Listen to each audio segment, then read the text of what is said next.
Sur le web, on peut être partout et mettre beaucoup de temps et d'énergie à créer du contenu. Mais est-ce qu'on atteint vraiment nos objectifs?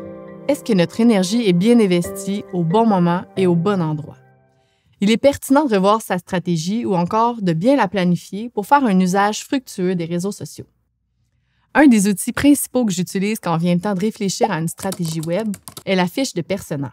La fiche de persona est un document que vous pouvez remplir en compagnie des personnes impliquées dans votre marketing. Je préfère faire cet exercice en groupe afin de bénéficier de l'intelligence collective. Un persona, c'est quoi?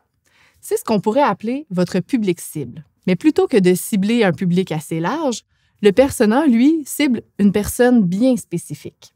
Comme par exemple Judith, 34 ans, célibataire, qui aime profiter de ses temps libres pour jouer du piano. La fiche de persona regroupe de nombreuses questions pour vous permettre de mieux connaître les personnes à qui vous vous adressez. Vous devez noter leur emploi, leur situation financière, leur scolarité, la manière dont ils occupent leur journée ou encore leurs attentes face à votre organisation.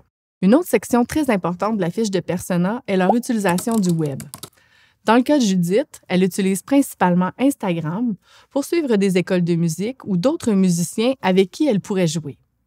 Ensuite, elle se rend sur les sites web des écoles pour consulter leurs activités. Cette analyse de votre persona vous permet de savoir où concentrer votre énergie sur le web afin de créer du contenu approprié pour vos personas. Et oui, parce qu'on ne se contentera pas de créer un seul profil type. Il n'est pas rare de voir dessiner 3 ou 4 personas pour une seule organisation.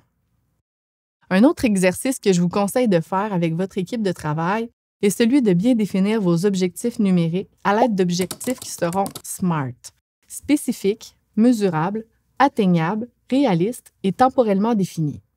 Comme par exemple, augmenter la conversion vers mon site web de 10 % d'ici la fin de l'année. L'idée derrière cet exercice est d'identifier le besoin d'un public auquel vous pouvez répondre avec des messages qui résonnent, du moins assez pour qu'il passe à l'action.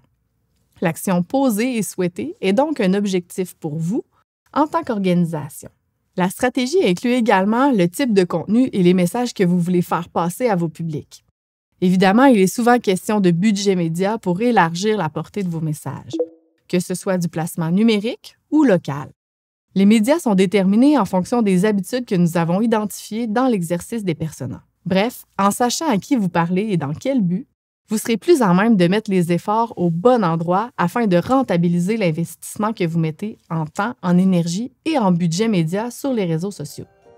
Pour tirer profit au maximum de ces capsules, je vous conseille d'écouter les 7 capsules au complet et si possible dans l'ordre qui vous est suggéré.